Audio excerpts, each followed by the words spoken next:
My name is Elizabeth, and I'm going to be your host this afternoon. Je m'appelle Elisabeth et je vais être votre hôte cet après-midi pour cette consultation sur la ville intelligente. So I'm going to be your host for this consultation on smart cities.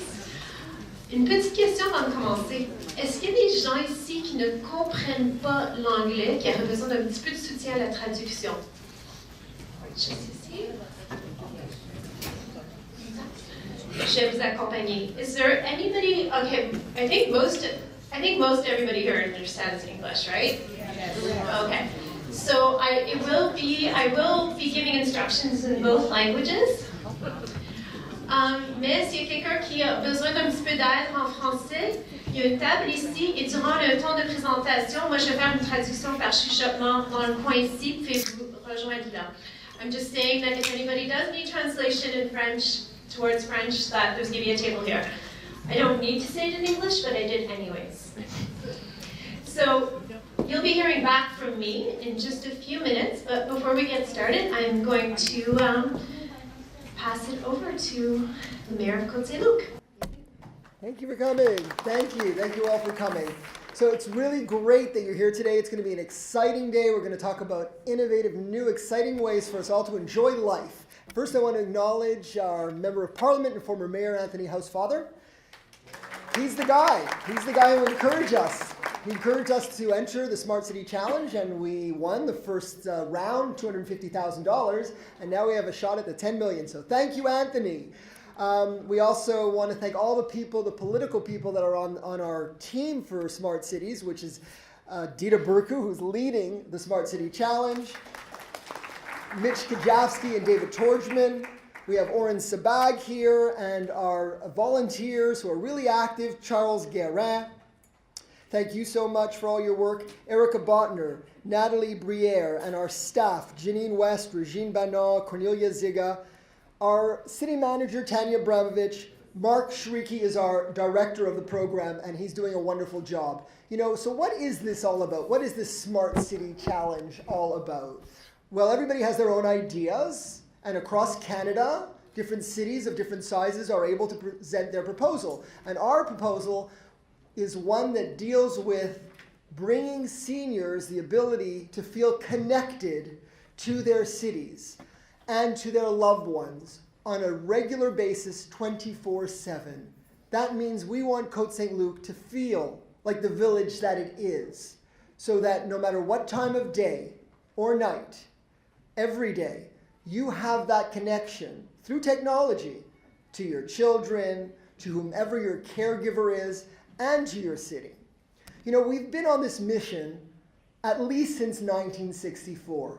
We started Emergency Medical Organization, which is now Emergency Medical Services, the only volunteer service of its kind, in 1964, in order to ensure that people get personal response. When it first started, they spoke the languages of the people, whether it was Yiddish or English or French or Romanian. They would come to your home and they would be the first one there.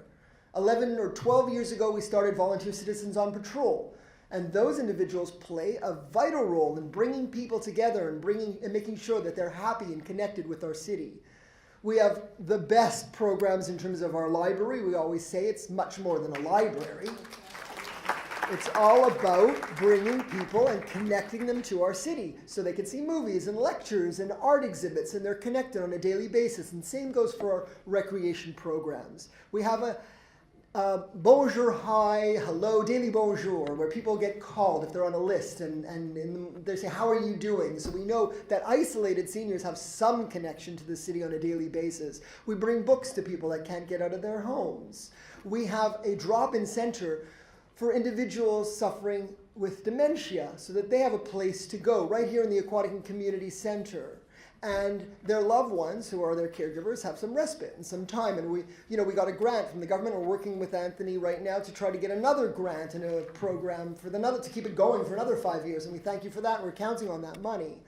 So we've done a lot, but we can do so much more. And this project, what you're going to hear about today, is how can you be connected to your child in Toronto at the drop of a hat.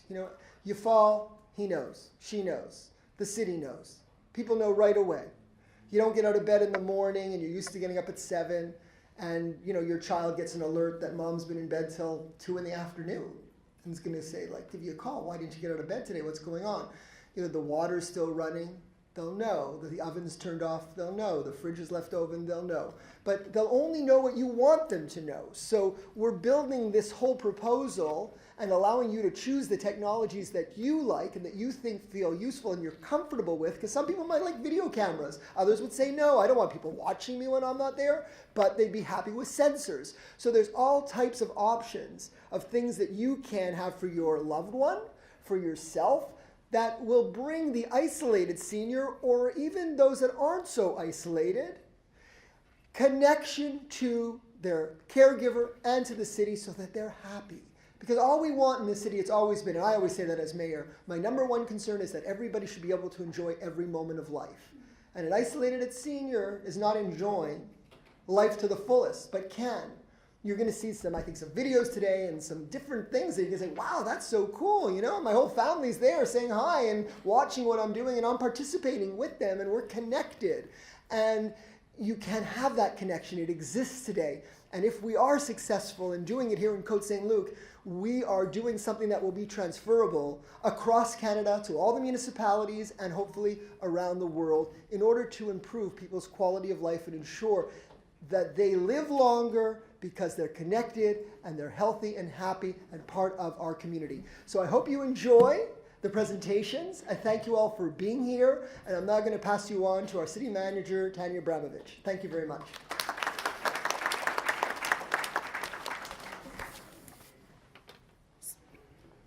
So the mayor touched on why we're here. The reason why we're here is because we care about our seniors and we want to help them thrive. We're proposing to become part of your care network, expanded into the community, connecting people through technology and social innovation. We want to rethink what's possible in terms of cities and health and prevention. We were named the Smart Cities finalist in the spring, and we put together our team and made incredible partnerships. We're currently in the full swing of the research and ideation process, and we're about to embark on the design phase of this initiative. Now, we need our public's feedback to inform us of what will ultimately be our proposal. We've already had many focus groups with seniors, caregivers, families of seniors, people who have worked with seniors in our city.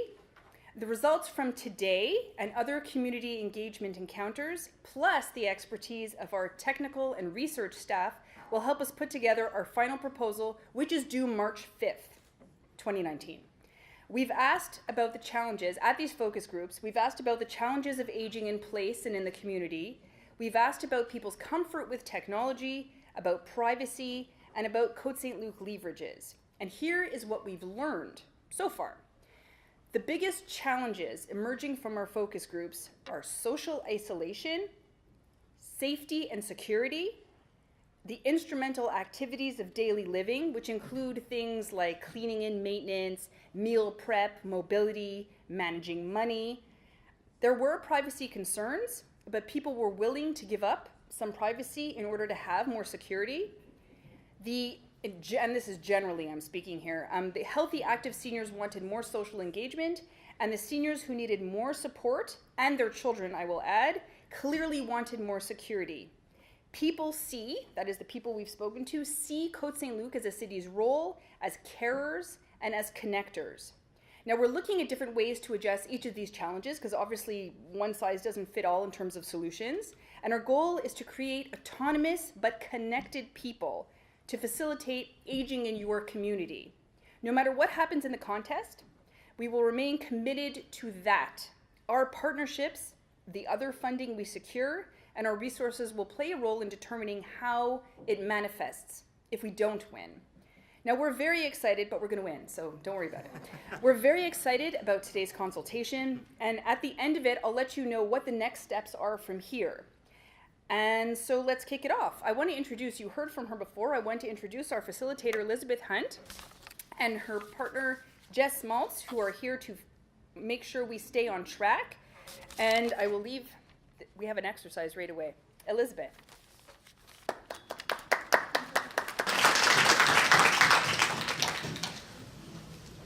Good I'm just gonna say, okay, because sometimes the mic doesn't pick up right away. So today we're gonna be working, it's not just a public consultation, it is a public consultation, it's not just gonna be a bunch of presentations and then question and answer. We're gonna be working in a really different way today. On va travailler d'une façon très différente aujourd'hui, on va travailler de façon participative. So be ready, you are gonna be working really hard. We have a whole bunch of super intelligent, brilliant, caring people in this room. And was that a bit of a scoff? And we really want to use this information. So the city has been working really, really hard over the last few months to get all of these bids ready. And in a little bit, there will be a bit of a presentation. But what we want to get from you is not only like a bunch of opinions. Technology changes really, really, really rapidly. What we want most of all is what you know, what you already know, what your experiences are. So as we go step by step, I'll be explaining the different pieces of what we're going to do today. But to start, we're just going to take a minute to do something really simple and really easy, and which is just to say hello to each other.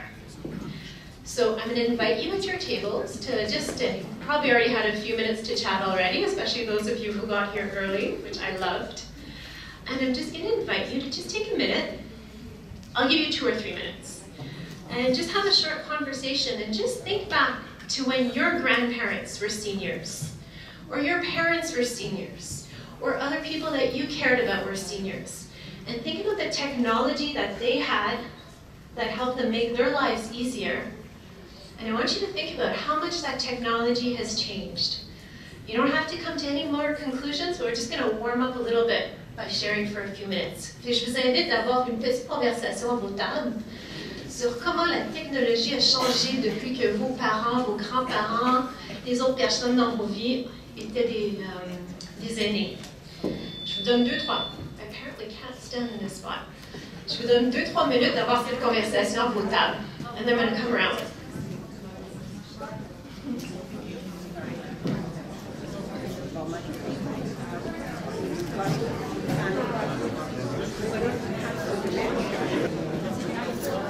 So I'd like to hear if there was a few different answers that you had. Anybody, are there any volunteers to maybe share what you were discussing at your table?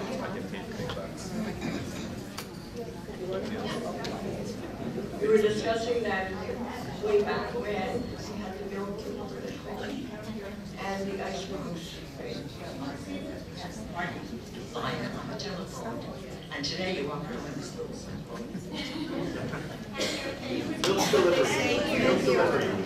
So the comments were, one, milk delivery, having milk delivered to your home, and then back in the day there used to be the party line, and now you have a little thing in your pocket that connects you to everybody. There are a few others? Okay, well, she has a memory. I want you to know that there is milk delivery still available at Clarinet. They come to my door. They've been coming for the last 30 years. Tuesdays and Thursdays, I get everything dairy directly at my door. I mean, never without anything. But there are some things you need to do to launch yourself into a program where you have assistance, but you can have to assist yourself until they're in place, and there are some things you can do. And I think one of the most important things is to make sure that you're registered with the CLSC and you have a person who is assigned to you, because they're going to let you navigate anywhere that you need, and without them you can't get even Meals on Wheels. Thank you. So we had one over here. We'll take our last one, Jess. As I get this table here. Oh, and one over here too. Yeah. If you don't have any concrete like placement, they won't get involved.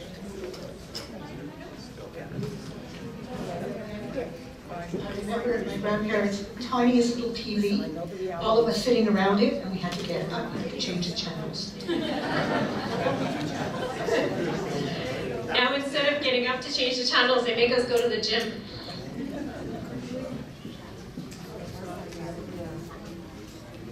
Some of the other things I would like to say is I can't thank Anthony enough. I've said it a million times for the drop-in center. And I'm sure we'll get the money next year again, but the issue is, it's 1 day a week only. We need more. We have a lot of seniors. What the neighbors is also doing, we need money for that, so we're hoping some of that $10 million, I'm not sure, we'll get down to it, because I want to tell you, if you don't think I'm getting calls at home from people who just come into the group, they are calling me. I was a retired social worker, so they do call, and I'm able to refer them. The second thing that's desperately needed, and not a lot of money, just paper, is pamphlets going out in a multiple of languages in our community, warning seniors against fraud. You know, Revenue Canada calling them, telling them to send Bitcoins. You know, people telling them their grandchild is hurt and send $5,000. That needs to get out desperately. So we need those centers. They're phenomenal. They're a lifeline. Look at all the people here today. The pamphlets, just easy stuff, which I'm hoping is part of that $10 million. So that's just the start. Thank you.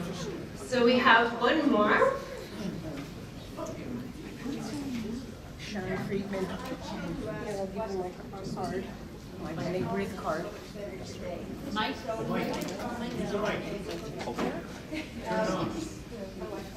Yes, we were talking about refrigeration. Hello, everybody.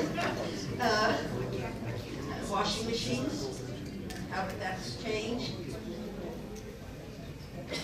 Telephones, all that has changed. And this lady wants to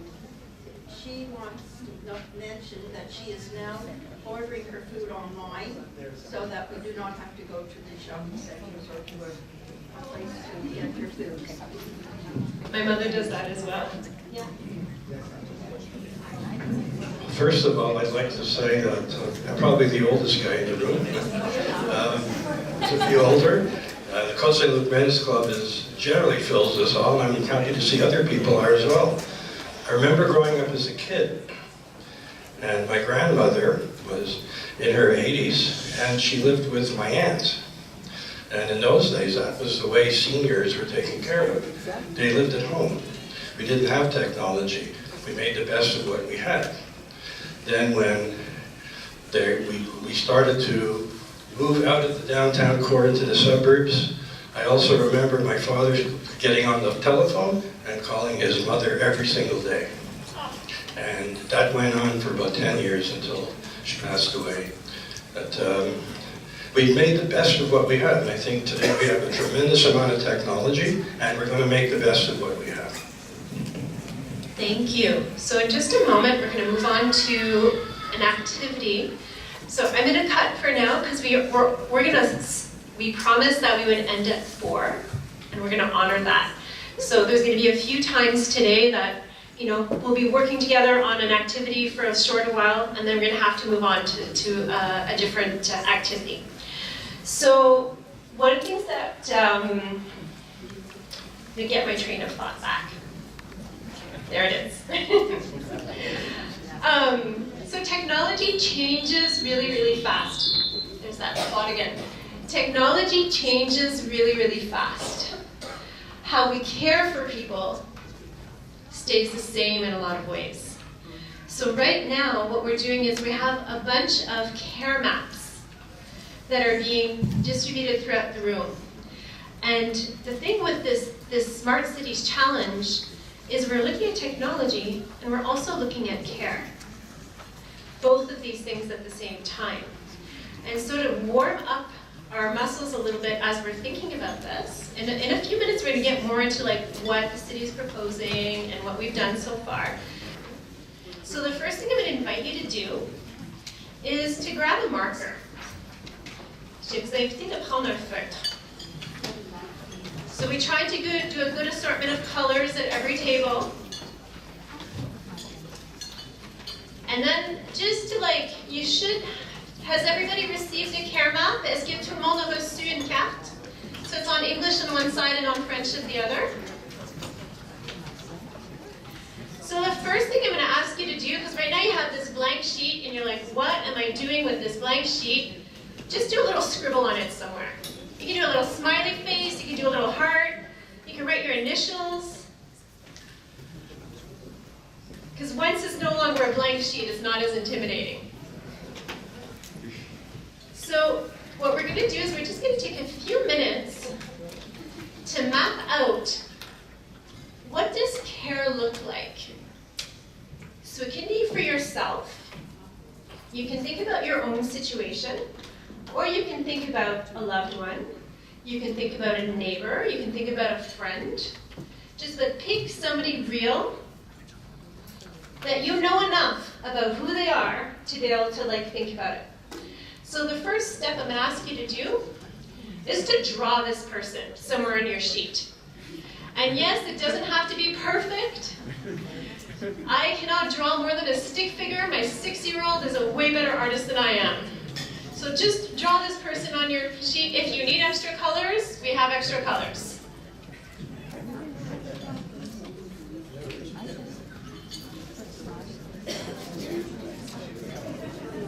Et je réalise en même temps que j'ai oublié de donner les instructions en français.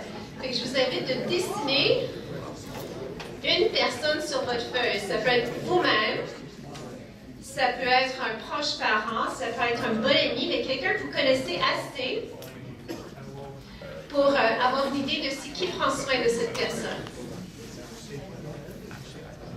Et c'est correct, c'est un petit bonhomme. I'm going to learn my lesson at some point not to step in that area. So the second step I'm going to invite you to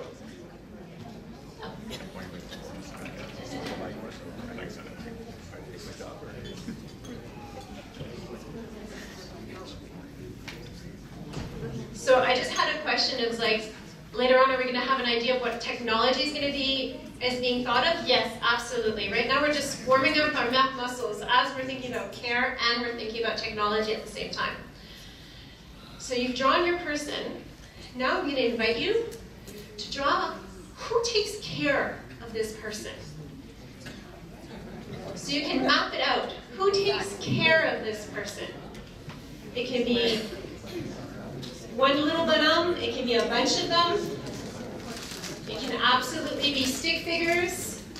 You can draw little arrows, you can use different colors. Who does this person turn to for care? Who do they talk to on a regular basis?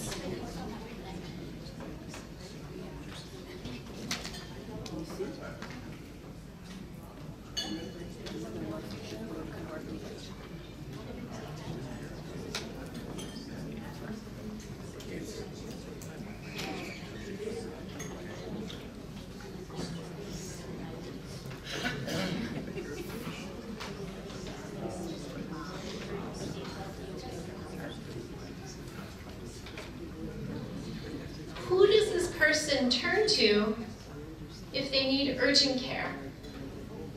Who does this person turn to in a crisis? This might be a circle that's a little further off. This might be an arrow that's a little bit further off on your map.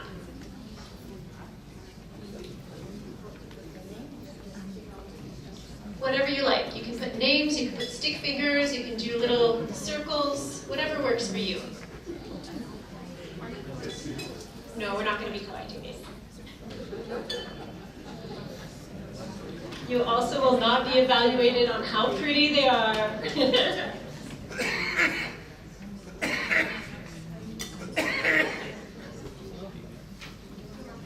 The last question is, who does this person turn to if there's an urgent need, if there's a need for urgent care?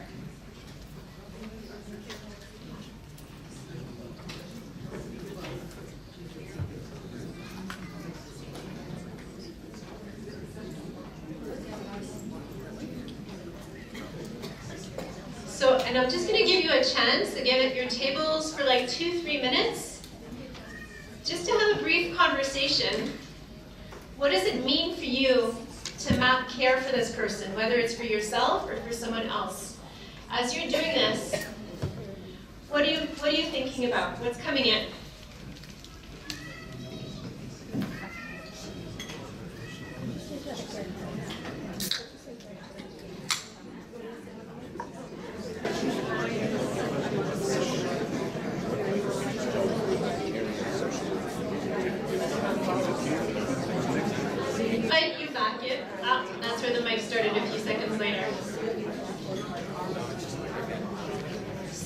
I'm just curious as to what's coming out in your conversations.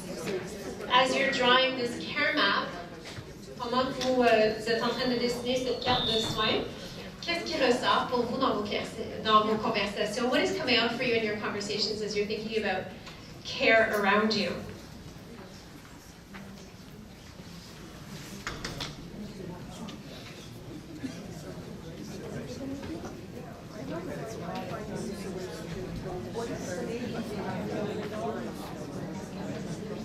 Just a second. My own by myself, and I have something called Lifeline, which I did use, and it's all down.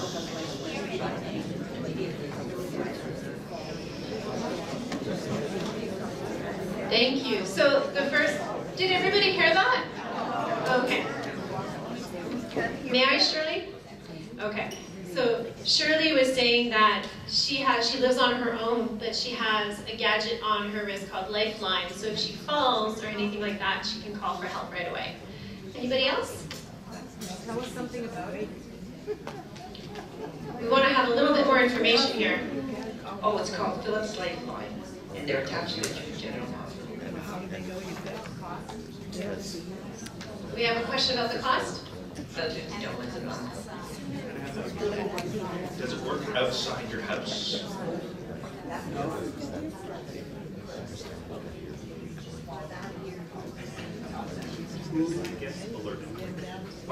So the two questions were, does it work outside of your house, and who gets alerted? Well, I live in a building that has security, so they're alerted immediately, or one of my daughters. Perfect, thank you. So over here. Lifeline, and they check the lifeline once a month to get the leads in your house, make sure that everything's okay, that your phone is working properly, and they make you press the button on your wrist. You can have it around your neck if you want a piece of jewelry or you're on your wrist. And it's very, very good. I find it's excellent. The only thing is, I know it really uses out of the house. Thank you. It's a lifeline, so, and that's, we're going to have a little bit of time after the consultation if anybody wants specific information. So we have one expert here and another expert here on the lifeline. So we can make sure we can connect people if anybody wants that information. Jess, there's somebody at the other end of the room who has a comment.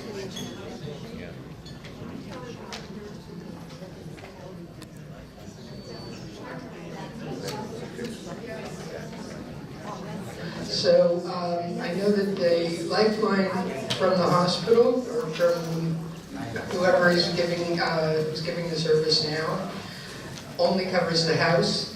There is an upgrade available in the States. I'm not sure if it's available in Canada that will also alert people outside of the house. So in just a moment, we're going to be going more into the technology that the city is looking at for the Smart Cities Challenge. So just for now, just take, there's one more comment, or two more comments. We have one here and one over there. Yeah. I was just wondering if this Lifeline works in conjunction with the program that we're here to hear. Perfect. And there's like one more comment here. Okay, Lifeline is only for the house. It costs $41.33, tax included.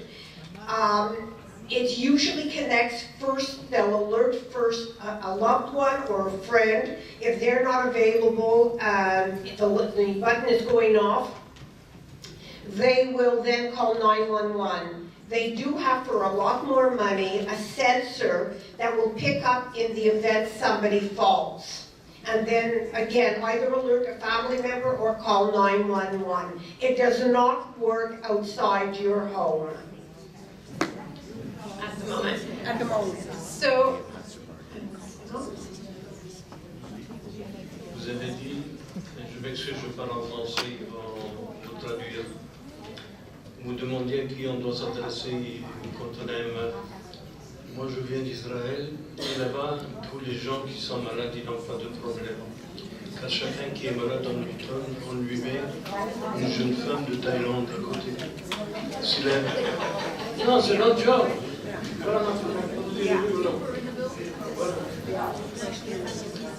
Donc, s'il a un problème, il dit, et Elohim. C'est tout.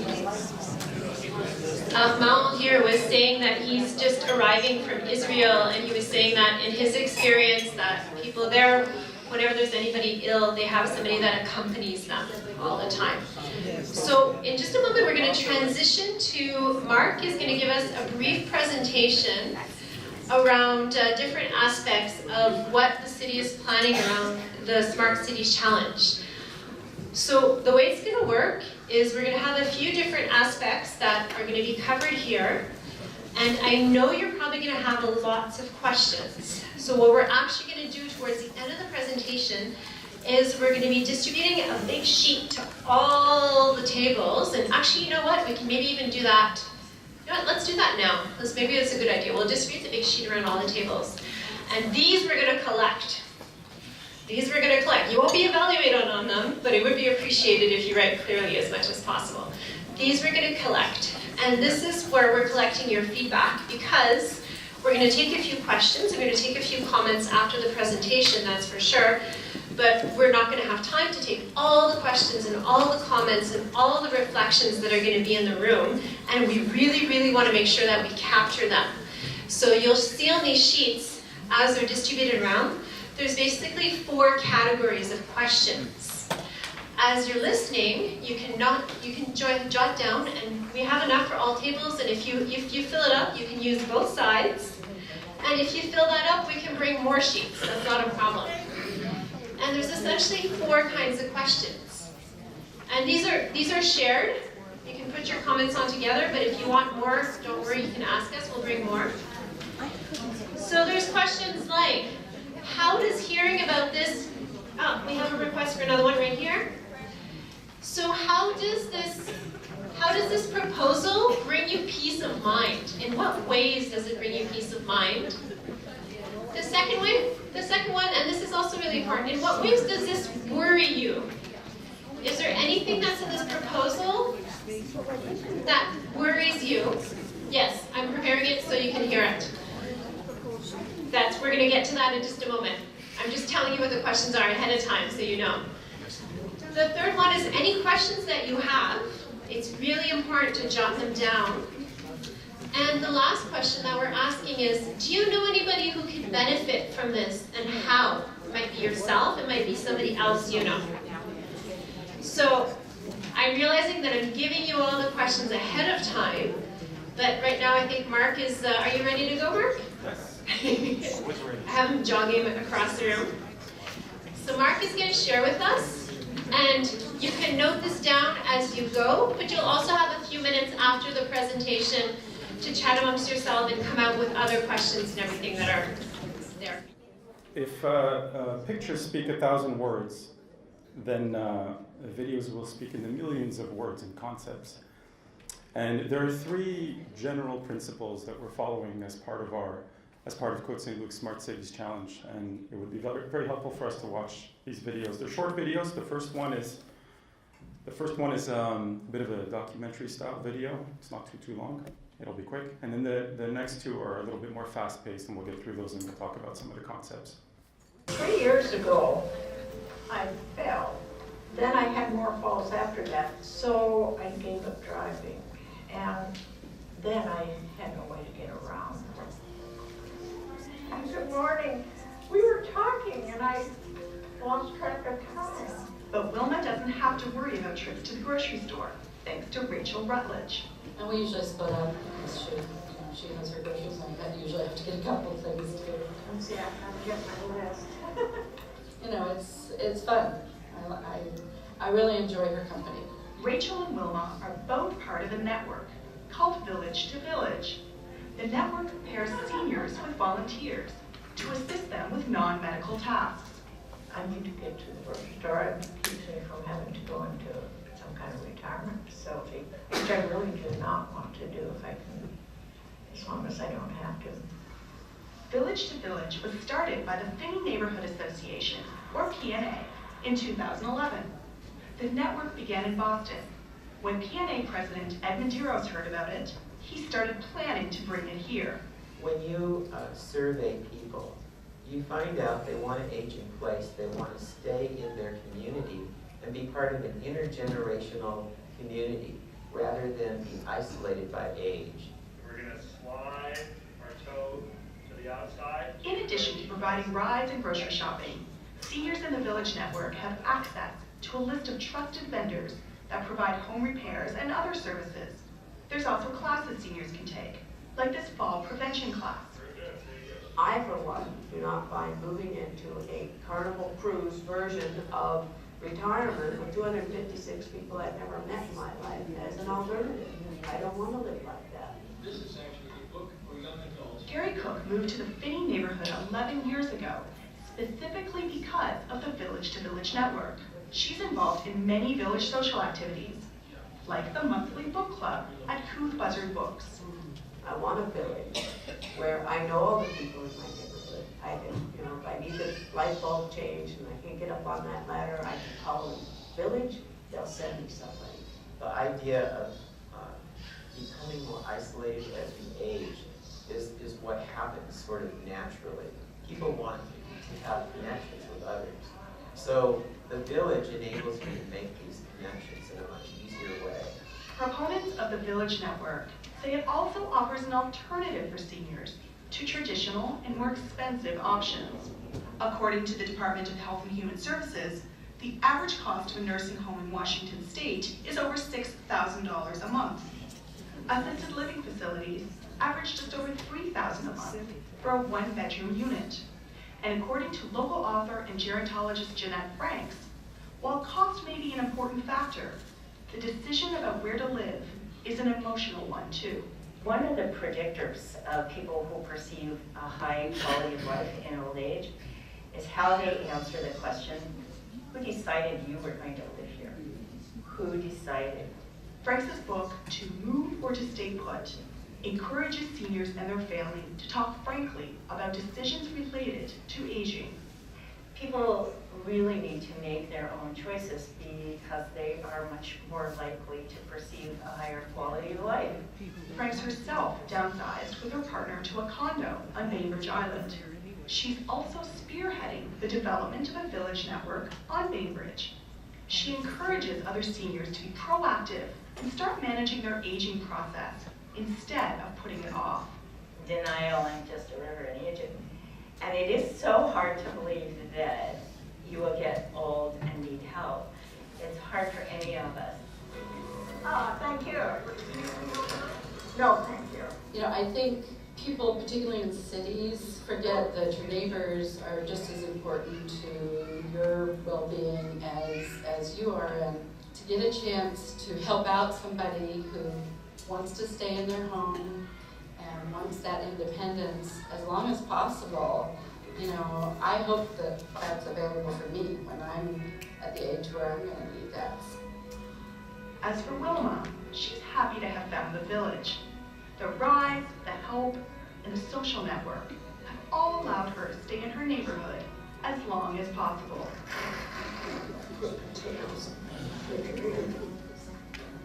I lived around the corner from where I live now, so I lived in this neighborhood since back then. And I had 3 daughters, so this is home.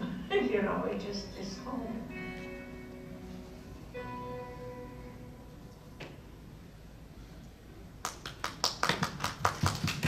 Great.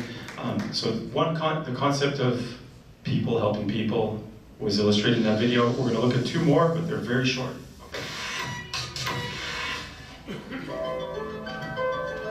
Hi.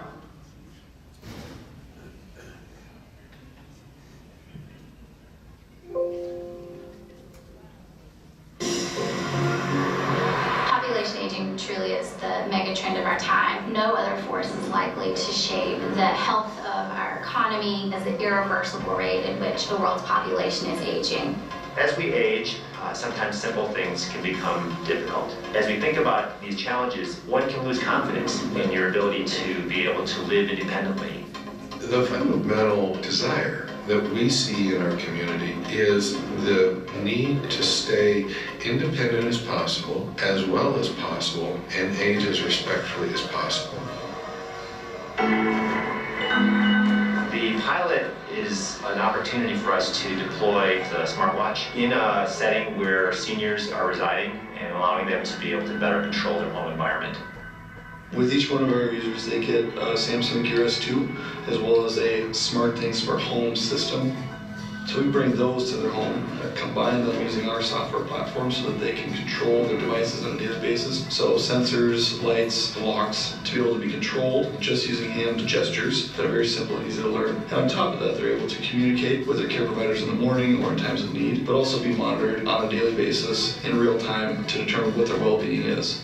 I think it will really help us and keep people in their places they're living now, and we all want to stay where we are living now. It's hard to believe the technology. Turn your bedroom light off and on. You can turn the outside lights on and off for security purposes. Lock or unlock the front door. Turn your temperature up and down in your furnace without having to get up and roll it over and doing it. I can see where it's so useful that it's beyond imagination. The smartwatch itself has an ability to send out a predefined text message on an SOS, whereby your family, your friends, maybe even your caregivers get that alert that says, hey, I'm in trouble. I don't worry as much about Bill because if something would happen or anything, he's got his watch on and he'll be able to contact people. Much of the care that's provided can only be done by humans, but at the same time, technology can be helpful in terms of monitoring, connecting patients with doctors, connecting older adults with their loved ones to ensure that they're well taken care of and they're staying active and independent at home. Connectivity leads to connectedness, which then ultimately leads to greater engagement with one's health, the feeling of security, belonging, which will ultimately lead to better outcomes.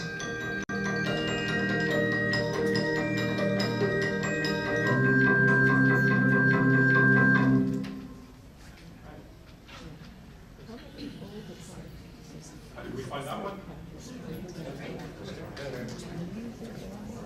One more. Hey, Mom! I love my mother, but I never thought it would be such a challenge to take care of her. She got older, and it has become even harder since my father died. I talk to her every morning, and I would like to see her more, but I can't be in two places at once. Dad was always there for me. Now I want to be there for him, too. But every time I leave his house, I wonder, what if something happens to him and he won't be able to reach the phone? This is why we are here. We are your eyes and your ears, 24 hours a day, always on the watch. Hello, Mrs. Andrews. This is Adam from Care at Home. We would like to send over a doctor to make sure you are well.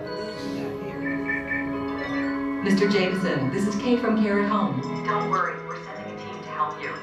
One of the best decisions I ever made was to install Care at Home at my mother's home. Now I have peace of mind because I know that Care at Home will be there to help you in my mother's time of need. Care at Home, an intelligent home care solution, enabling families to be confident that their dear ones are cared for, while enabling seniors to maintain an independent lifestyle. With Care at Home, I worry less.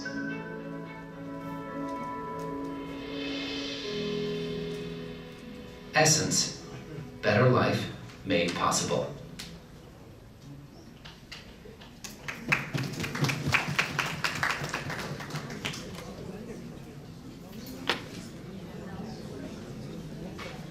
All right.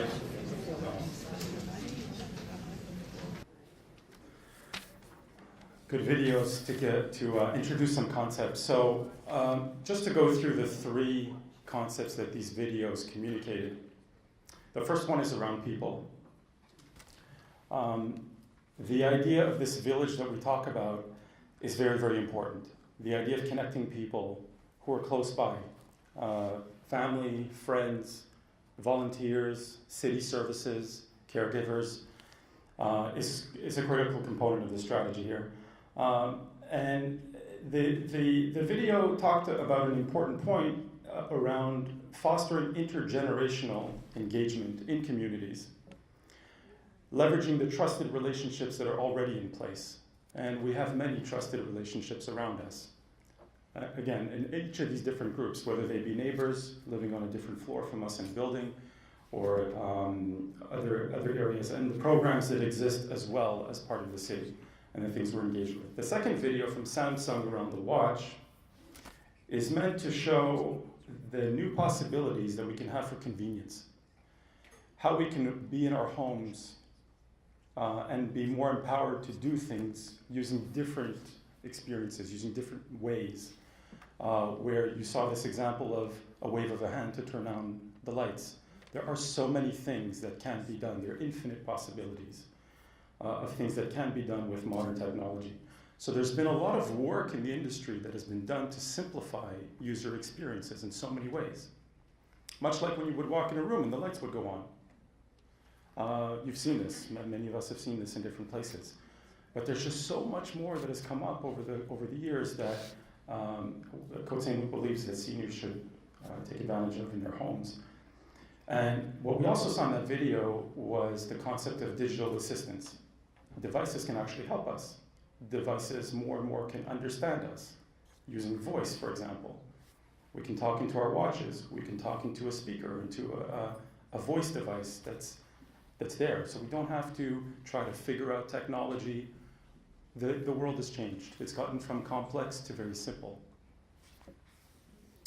And the third video from Essence, which is an Israeli company, showed us how technology and connected services can enhance our safety and provide peace of mind for families and others who care for us.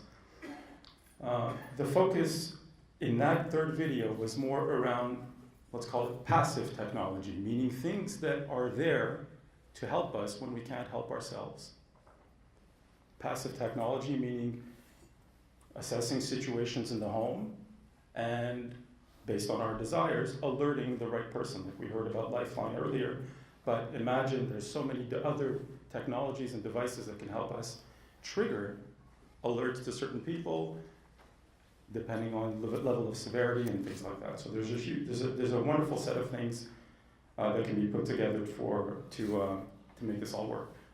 So the combination of people and the convenience at home and the ability to use technology that can help us like this in a very, very easy way, and having systems in place for safety really are at the core of the thinking within the Smart Cities Challenge team, are what is going to help us increase autonomy and overall quality of life, and at the same time also reduce the burden on the healthcare system and on long-term care facilities as well.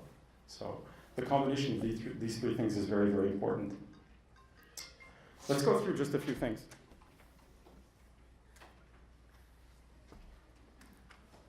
So in thinking about certain scenarios, we'll just talk about 3 examples, and there are many, many more that can come up from there.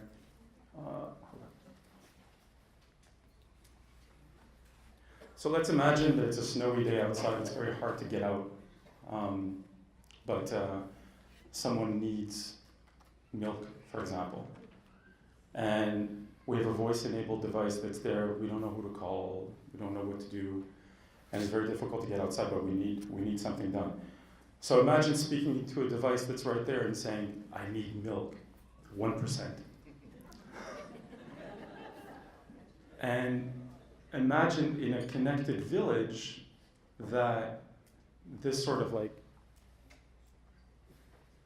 gets broadcast out to the community for those that have opted to help.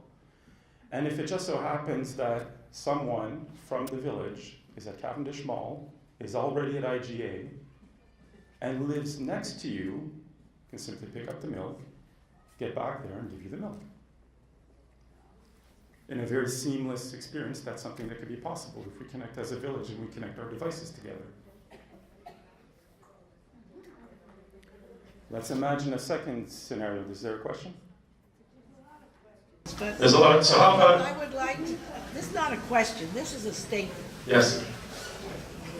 I'm very experienced about everything you're saying. There are 2 things that are really important, and one is memory and money, and again energy. Côte Saint-Luc and everywhere is spread out. It's not in one little place where everybody can connect. People have their own things being done, and they don't have time to do everything when you decide you need them. And there aren't that many young people who'd be willing to do that because they're either in school or they're busy with their families, and it's a very complicated thing. Right. It doesn't work so easily as your screen states. Right. So if I had the time, I can tell you 100 things So let's that talk. won't work. Let's talk after the session. Thank you. And that is a very important point. The idea that people are busy, everyone lives physically separately. There are so many things we can talk about as to how we can create those connections. I wanted to say that when you're 50 years old, or when you're 65 and still very good with everything, or even if you're 30, you've got to think of the time and realize there's going to come a time when you're not going to be able to drive, you're not going to be able to take out the garbage or cut the grass, and some of your friends won't be there anymore, and for all you know, the kids are going to be in Vancouver. And if you think about that, and you can plan a fair amount of putting yourself in a place where these things will be done. Right. Like Côte Saint-Luc, for example. That's much better than downtown Montreal. Yes. I suppose. I'm sorry, I am going to interrupt you for a moment because we're going to let Mark finish his presentation because we've foreseen afterwards that we don't want to just, if we're just saying it out loud, we're not going to capture everything. So after Mark finishes his presentation, we're going to have 2 more steps, and then also at the end, after we're formally finished at 4 p.m., there's going to be a whole bunch of different people from the city who are going to be available for really specific questions. So for now, we're going to let Mark finish, and then we're going to move on. And these are all great questions. Let's take the time in that question period to address a lot of these. We're just going to go through some concepts, and then they'll probably trigger even more questions. So then we can go through those together. So the second scenario that I just want to talk about, so the first one is around somebody helping you that is physically located at a place where you might need some assistance. Just to share that technology can help us actually coordinate where people might be located. If someone is physically at Cavendish Mall, the technology can let us know that and make those connections. So that's the concept that I just wanted to illustrate here. Now, the second one is imagine someone leaves the stove on and leaves the house. Or lets a bathtub run, completely forgets about it, and leaves the house. There's technology in place that can help us deal with that. There are water sensors, there are smart plugs, there are things that can be used to help address concerns of that nature, okay, as we become sometimes forgetful. So imagine if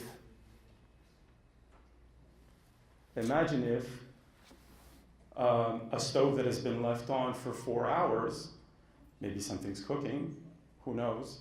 Imagine that the city would receive an alert, or someone else, as per the rules that the city would implement, and would put out a call. That there might be, so the connectivity inside the home can help put out a smart call and say, I think the stove is on. What should we do about that? And if there's no response, the stove might even be shut off from a distance. Imagine that. So in a connected kitchen or a connected home, someone can actually turn off a stove or engage another device or turn off the water. Imagine that. There are innovations even just at St. Patrick's Square that we hear about where there are smart water valves inside that are connected to the apartments. So there's a lot going on. It's very interesting. There's just so many opportunities. Let's imagine a third one that we heard about earlier, and this was the point about Lifeline detecting falls as an example.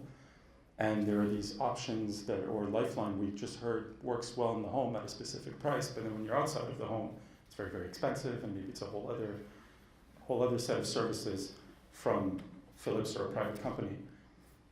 Imagine having some difficulty or falling in the snow, and there's this type of watch that we looked at earlier, and the watch would enable us to know exactly where the person is, and if someone is physically close by, can go and help them. Now, it doesn't have to be a medical situation.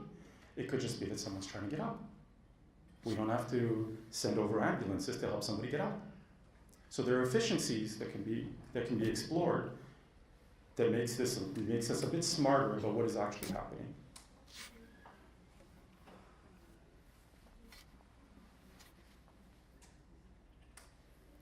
Now, this being said, we're talking about a set of technologies that is fast-moving.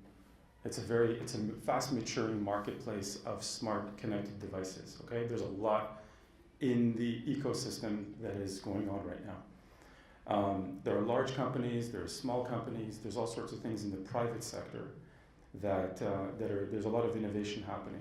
We talked about smart water valves as an example, smart watches, voice-enabled devices. There's all sorts of things there. Now, Côte Saint-Luc's Smart Cities Challenge proposal says, who better than the city to connect people and technology to make this work? The city is physically closest to its residents, can understand the needs that everyone has, their preferences as to who should be contacted, what to do with private information. All these things are key components of Côte Saint-Luc's Smart Cities Challenge proposal. And the plan involves understanding requirements, educating everyone. It involves training, onboarding, and proper implementation, proper installations, usage, and connections. And getting the network of people around seniors connected into this village with people and technology, making this all work. So that's the core of what we're talking about here. So it's not just about technology. Technology is the tool. Technology is an enabler. It gives us options. It gives us increased connections.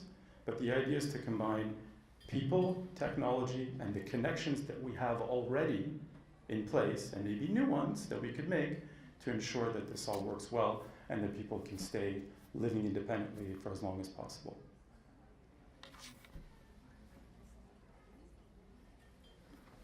Are you next? Or no? Okay. Where's Elizabeth? So that's the end of my part. I hope that was informational. Thank you.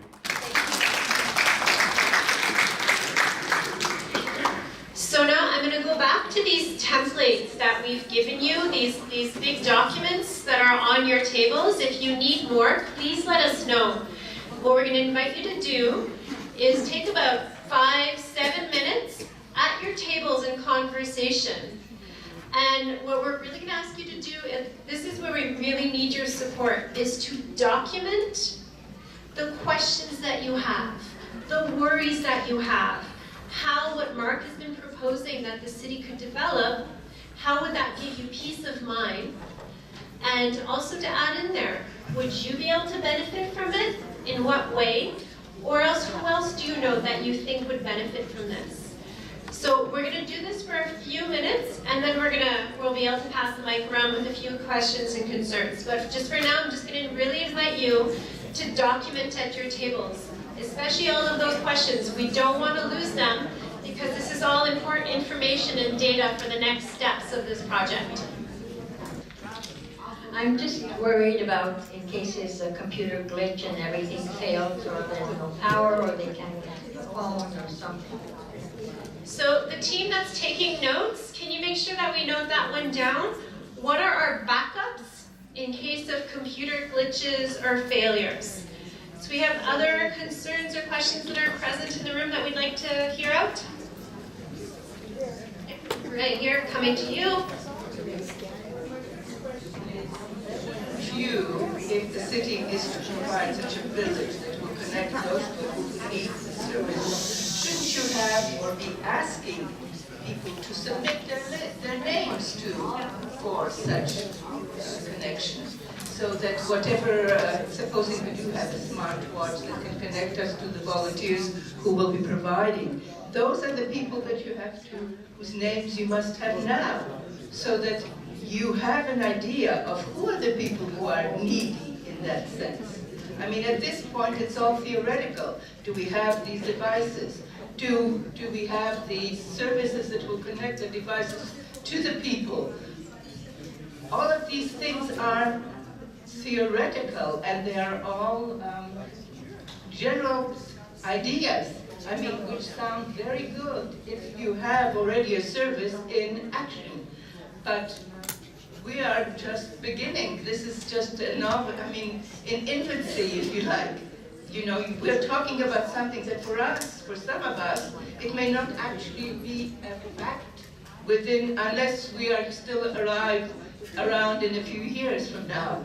So all of this is very nice. It sounds very nice, but I see no connection as to where you're going from. That first fact of those people who are already in that position, and there probably are. I am not yet there, but I can see that this is the future. So, where are we? At what stage are we? This is just infancy, nothing. Thank you. So it's a really interesting idea to be at like using the cutting edge of technology and to have something that's completely embryonic. And it's one of the reasons I think Côte Saint-Luc was selected for this next round. Imagine, of all the cities in Canada that are approximately the size of Côte Saint-Luc is one of the top 10 finalists on this platform with this idea. So it's like, how do you work being both in infancy and on the cutting edge at the same time? That's a great comment, thank you. You have one more over here? So within this great concept that we're coming up with, is there an emphasis as well on making all of this stuff secure, making it hack-proof? Because unless we offer that at the same time, then we are really in trouble, or could be. Thank you. Mark, do you want to give a quick answer to that? Because I think there is a... On this particular question, yeah, we'll talk about this one, then we'll go to the previous one. I just want to share that the topic of privacy is a huge portion of the Smart Cities Challenge proposal and is a huge component, I just want to share, of what we need to build. So securing information, securing access to devices, as you described it as being hack-proof, is very, very important for us.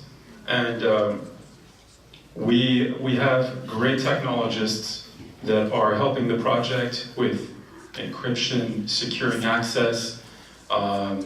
We actually have, I don't know if you know this, but we're working with the president of the Privacy and Access Council of Canada, Sharon Polsky, who is actually a former Côte Saint-Lucer, who is working with us on the project to make sure that we're in line with privacy standards. And we have an ecosystem in place, and it's a great team around making sure that technology and information flow and access control is well implemented in the broader project. And the other part, just to answer your question, which was a great, so very important, this is coming up a lot. There are people here that would like to participate and help us drive the onboarding, the initial onboarding of, for the project, of people who, we want to make connections between people, so definitely, please submit your name if you'd like to help us build that, or we want to work with residents to make sure that we have a people-first approach to everything that we're doing. So we want active engagement and ideas and everything, so please come see us and let us know if you can help us engage the community to bring ideas, but also to execute our next steps as part of the project. Thank you. So I've seen a whole sea of hands. We're going to be able to take a few questions and comments. We're going to start over here, and we're going to, actually, you know what? We'll alternate across both sides of the room. Watch for that feedback spot. Yeah, hi. My name's Tom. I'm actually a consultant with Vis-a-Vis at Homestead. So I came here a bit out of curiosity. I'm a Côte Saint-Luc resident and have parents in Côte Saint-Luc. Brilliant. This is absolutely something that I will be presenting to my owners, the company owners. I mean, they've been in business 33 years. This is seeing the future in the present. This is the direction that, as I working with senior residences, the pushback on technology, the cost, integrating all the technology into the home, fantastic, and I commend you for this initiative, and certainly would love to participate in helping to promote it. Thank you so much. And if I could just make one comment on that, so thank you for those great words and the encouragement. We're taking a close look at all the barriers to adoption that we see today. So there are concerns around private companies, the cost of things, the amount of technology, the difficulty to implement. We're looking at everything. And because what the city is saying is, these are things that are causing residents to not come on board. So we're looking at every part of the onboarding process or impediments to onboarding to make sure that we can address solutions to make sure that each part of these are addressed. Regarding costs, we need to work, as part of the proposal, we need to work on a business plan that would enable us to, where we would look at costs, which today are high in the private sector, and we would seek solutions for that to make sure that all different categories from an income perspective can be addressed. Yes. Elizabeth, there's more action that way. Oh, there we go. Great. First of all, thank you very much for a great presentation. We all enjoyed it. We got a lot of intake so far from it. Can't hear you. Can you hear me? Oh. Okay, thank you very much. So I do have two proposals for you very quickly, and that might be giving a suggestion. The most active thing is to have engaged partners in this whole process, and I'll tell you two partners that are available by law that you may not be aware of for one reason or another. One, of course, is Canada Post. Here's one reason. When a person is not, let's say a person falls and they don't go for their mail and a few other things have happened, Canada Post is by law supposed to notify the person after 30 days that there's no passenger mail. 30 days. But it is possible to ask for an expeditious process. In other words, if a person was to fall or doesn't exist or something happened, there is a way to basically speed up that process, and it is your right as a city to ask that. The second thing is, under the Pharmaceutical Act, okay, if you're supposed to get regular medication, okay, the pharmacist, and you're not being receptive to it, the pharmacist is to basically alert your doctor, and that could basically trigger off to the process of what happened to that person. So there is basically intake. A third one that seniors are not aware of, but I'll give you that little suggestion. Landlords, after 30 days, have to notify you that you know if your rent has not been paid. We could have that process by law. Landlords that if a passage of time would basically notify you. So what I'm basically suggesting is that there are available free partners who by law could basically be incorporated to your city, okay, in the passage of bringing this process forward. Wonderful, thank you. Thank you, and I'm just going to make a note because we only have about 20 minutes left together because we do want to honor your time, and we said we would end at 4, so we're going to end the formal portion at 4. And I'm going to say two things to that. One is we're going to take a few of the reflections and comments. So even if we're not specifically answering your question right now, there are notes being taken and your question is being captured. That's one thing. And second, like I said before, there are city representatives who will be available after to answer more specific questions. So I'm going to invite you for the moment. We're going to stick to really questions and concerns around the current proposal. So I had one right here. Hi, my name's Jody. I remember last summer during the heat wave, over 50 people died that could have been still alive if this project were already on the ground.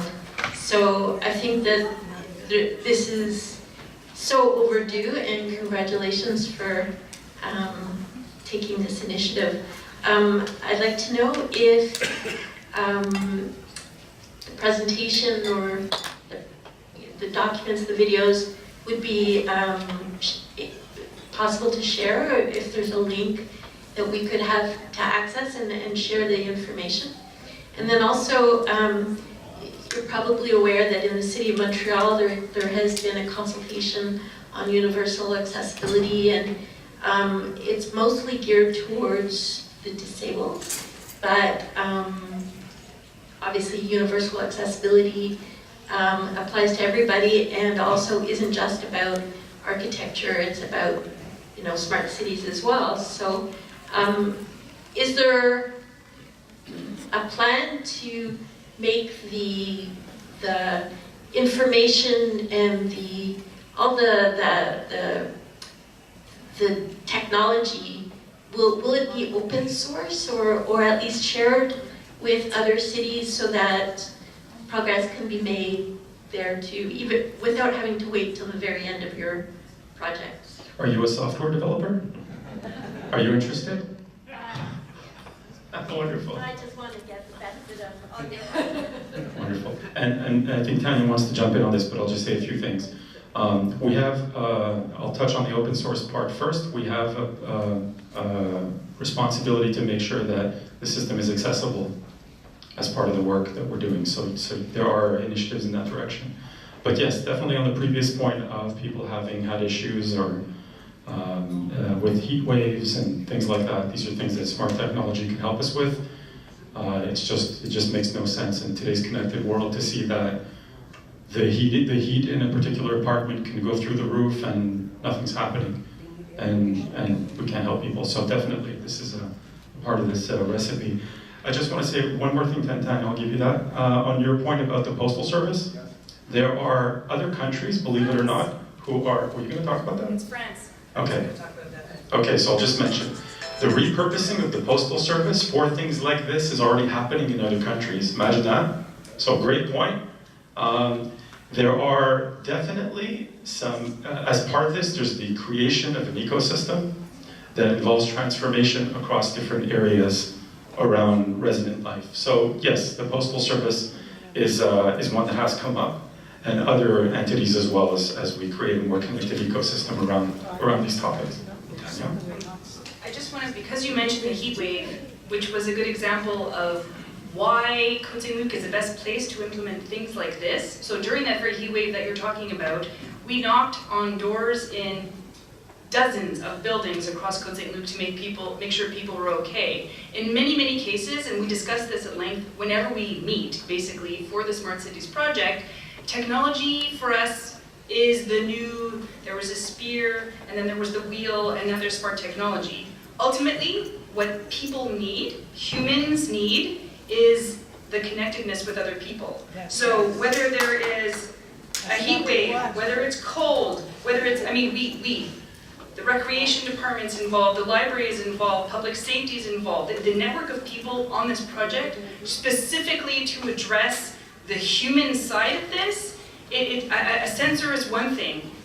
Are you okay, blah, blah, blah, the transportation to cooling sites, as we call it, or heating sites, like all of this is something that is part of this. So it's, the smart is the fancy schmancy way, like green. That seems to mean technology. For us, smart is human intelligence and humans helping each other.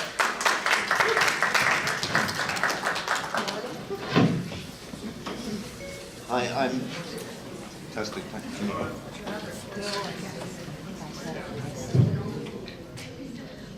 I'm Ellie Bonder, and I just want to ask everybody, all the citizens here, the sense that you do want human contact in the system, whether we should encourage the people who are creating the system to have a more social element to it. So I wonder if you could give me a quick feedback about the idea of having young people who are residents in the community having a greater outreach to us people in our homes living autonomously, possibly through a program where young people would come and retell your stories through video and create a relationship with you. Contact on the ground, home to home, people to people, and also having the benefit of being able to break the isolation that we feel as more senior citizens and the isolation that kids feel as they are so busy on their phone. So they're also being socially isolated. So the idea of bringing those two populations together, creating human bonds that could be integrated into the overall plan. If you have any reaction, I'd love to hear it. So we're gonna take 2 more comments. We're gonna over here, and we're gonna go right over there afterwards, and then we're gonna start 3. That's it.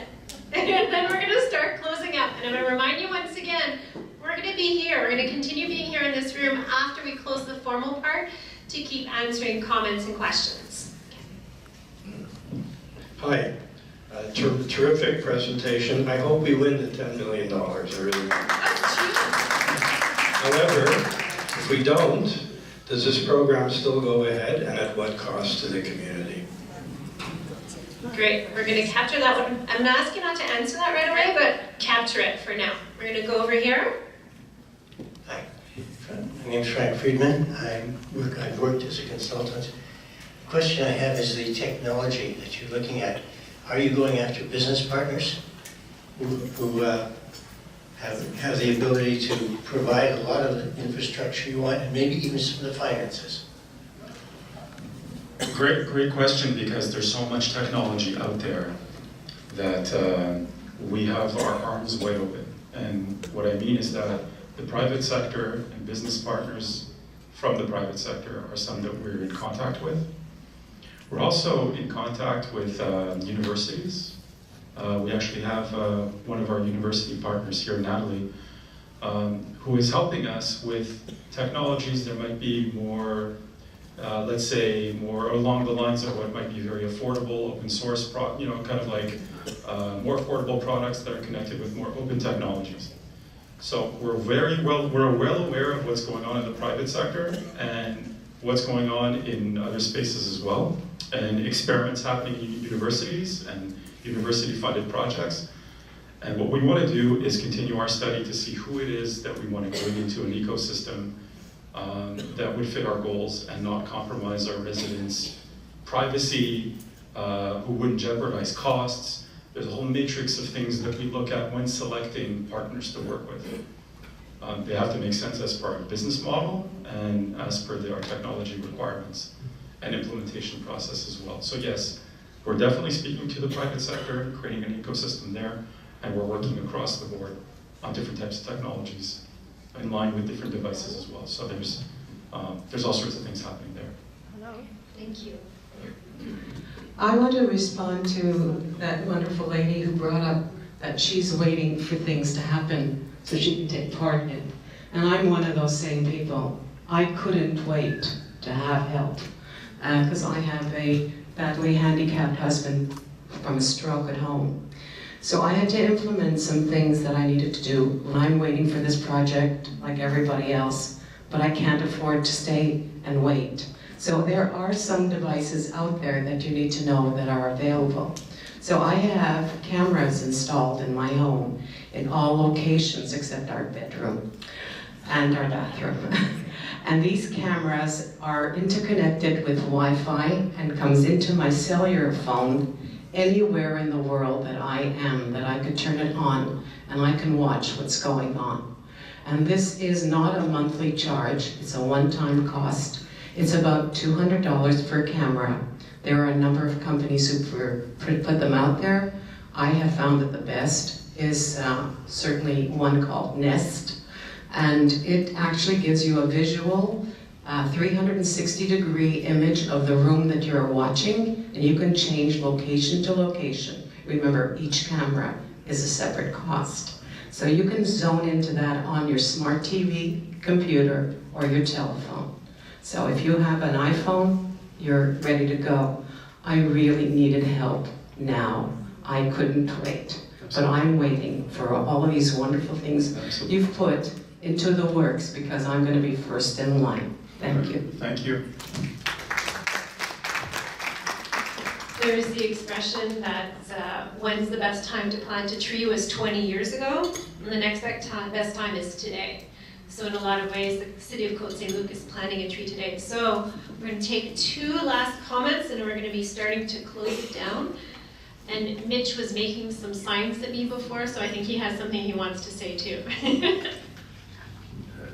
Hi, several things. First of all, from your film, they're mostly American, and you know, we have to transpose it to the Canadian or Quebec situation, number one.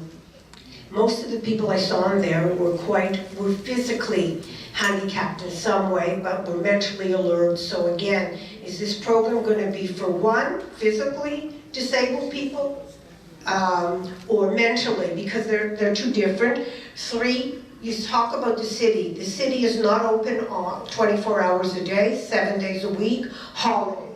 3, young people are all great to include, but who is going to interview all these people to make sure they don't have criminal records, won't steal? You know, so whether it's young or old, you're going to need staffing to be able to have people around and to be able to hire people to monitor and to do the actual work. 4, we have CLSCs. What role will CLSCs play? Because as you know, their budgets are totally inconsistent. You can get tons of money before an election, after, all of a sudden there's no more money. Their budgets are not frozen, and that's a big problem for home care. Home care is very hard. I know she had wishful thinking of saying to register with CLSC, but I can tell you, many of the CLSCs, they're inconsistent in their ability to give you service. Many of them have very long waiting lists. They don't move immediately unless you're coming out of a hospital and you need a nurse. So those are the realities, so you cannot just go and register. I'm still not clear what exactly you're going to offer to whom. My friend's sister died in a foster home. There was no air conditioners in that heat wave. So I think there's a lot that we really need to get down to in terms of focusing who, what, where. You know, the ideas are great, but you really, when you come down to it, have to have services, money, people that are really skilled and trained. And not go to Florida. Thank you. And in a way, just before you comment, and in a way you're capturing exactly the essence of why we do a public consultation at the beginning of a project. While the project is still in development, the last thing we want to do is develop a project till the end, then go see people and be like, oh, we didn't think of this, we didn't think of that, we didn't think of this. So that's why it's really important that we're doing this consultation at this phase of the project. So we're going to have one last short comment, and then we're going to start closing it down. I'm so sorry, everybody, but it's going to be the last one for now. And we will be around right after. Well, can you hear me? Yes? Yes. Okay. Close to your mouth. I'm proposing. Hello? Yes, you can. Okay. That's good. I'm proposing that you go to the School of Social Work, where they have young students coming in and propose to them a project whereby they will get credit for working in the community as the volunteer, because they will have some education on this, and they are young. The reason I'm saying that is there's a very successful group that started when I was in social work, and it is, and has, and still is, the housing community in the area not too far away from here. And it's still going on. They started with a little store center, and it was a social worker who started it in the master degree. And it's still going on now. So seniors who are having trouble with rent, with various things pertaining to living quarters, are getting the help. They have also professionals that will give them what the law allows, and so forth. So there is no money involved. They don't need an appointment necessarily, and they can go in anytime during a certain period and request somebody to give them the information and to help them get a proper rent. And I think it would be, they also were able to get lawyers to give of their time to help people with these kind of situations. These were seniors, by the way. It's many years, it's still not in the books. So I'm telling you, if you need quality people who are more or less honest and who are in that More field, than less, right?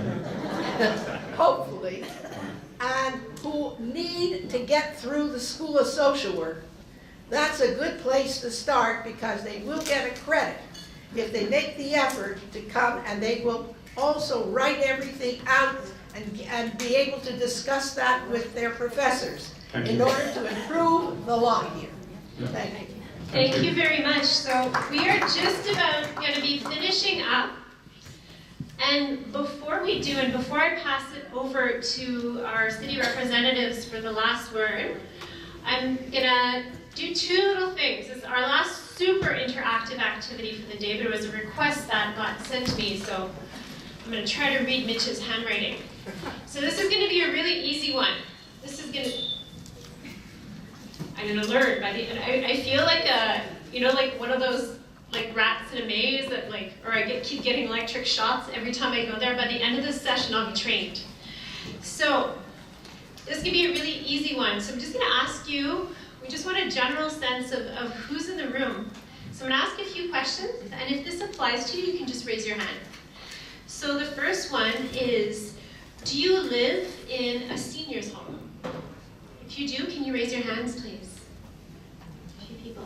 Do you live in an apartment or a condo? Okay. Do you live in a house? Do you live by yourself? Okay.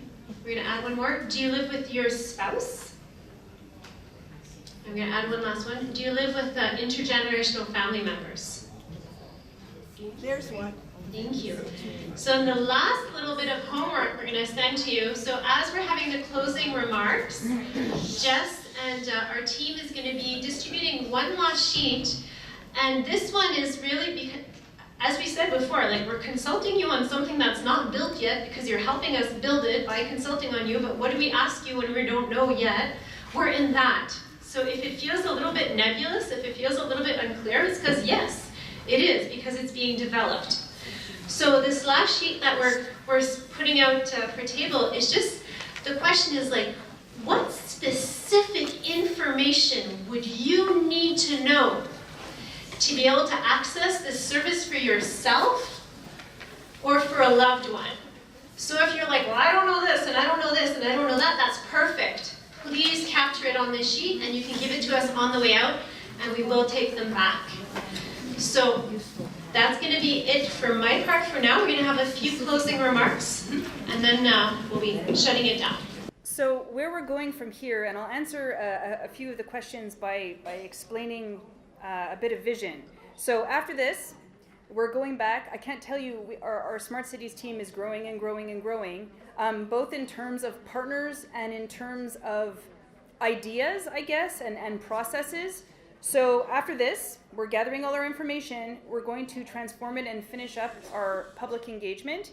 And then this is the website for the Smart Cities Challenge. We are making the commitment to have updates available of what we're doing on these websites. We also have, if you've seen our flyers, you can always call and ask, but in essence, follow us here. Now, in terms of what the city is doing, and I'll just sort of answer a few questions as they go in. Municipalities, so you have different levels of government, and the level of government that's responsible for health is provincial.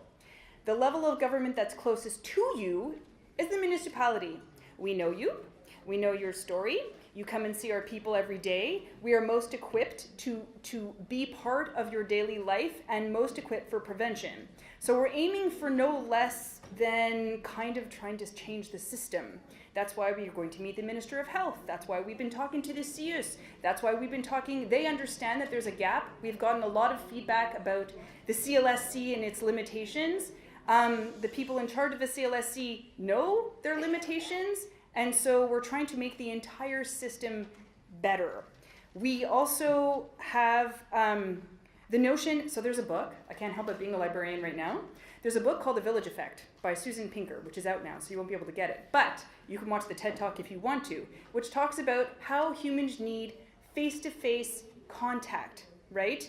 And so whenever we're planning, and there's numerous levels of things, we are, first of all, if there's a volunteer who works for the city, they're vetted by the police. There is no one who's ever going to go into your home from the city who is not. So we are already, and the big question, what if we don't win? The Smart Cities Challenge, if it's done anything, is changed we've served seniors for a long time, but it's changed our approach to it. And even if we don't win, first of all, we're getting partners that it's not just undo if we don't win. We have university partners, we have health partners, we have all sorts of partners. So we may just carry out what we can carry out because people will also give us money. But even if they don't, we have things like we're starting to have tax clinics this year for seniors with volunteer people who are helping seniors fill in their tax forms. So programs like this that the library and the recreation department are growing, we are now trying to enable people to have their autonomy. I said this at the beginning, I'm going to repeat it again. We have people on staff now. We're trying to harness the whole notion of the village. And we already have small bits of this, and now we're seeing it in a comprehensive way. So what happens if we don't win? We may not be able to do the watch thing, or maybe we can. But there's still things that are going to change, regardless of whether or not we win. So I'm going to just pass for the final, I'll say thank you and goodbye. Thank you and goodbye. Go forth. Councillor Kujawski. Yeah. Hi. So to continue a little along, well, aside, but I would be remiss if I didn't say, and the reason I asked for this show of hands before about who's in the room, well, kind of for me, but also because we're doing a pilot project where we're rolling this out on a very small scale, and we're looking for people to participate. Now, I'm talking a very small pilot project, six or so people whose places will be outfitted with whatever they decide. So if you are living alone, whether you're in a house or in a condo apartment, we're looking still for, we haven't finalized our decision on who we're using for the pilot project yet. So if you live alone, go see our I guess, community engagement professional, Erica Botner. She's right there. Hello, Erica. Go see her after the public consultation and put your name out there. And we're going to be finalizing our list probably by the end of this week, and then we're going to filter it down to 6 people who will be participating in the pilot. So the reason I'm talking is just to thank you all for coming. I think you can kind of see the evolution of the project. This started off as something that was purely technology, and it slowly evolved into technology, social project. I've told several stories, several times the story of my bubby who fell living alone in her house. She was an extremely stubborn, amazing woman, but she wanted to take out the recycling, and she fell. We found out about it 2 days later when we went to her house to say hello, and her face was purple, and we said, "Bubby, what happened?" And she said, "I fell." And we said, "Didn't you think to call us?" And she said, "No, I'm fine." But she was never the same, and she went downhill over the next 7 or 8 years. And the goal of this project is to avoid that ever happening to anyone and connecting you with your neighbors. So that for what the mayor said, for the betterment of our entire community. And also to have your snow angels. You can push a button and have a kid come and shovel your walk and salt your driveway. Hey, you laugh, but it's true, and that's something relatively simple to implement. Okay? Yeah. Okay, so thank you all for coming. We open it up to questions. And please feel free to ask any of us questions. Come and see us. We're here to answer all the questions that have gone unanswered.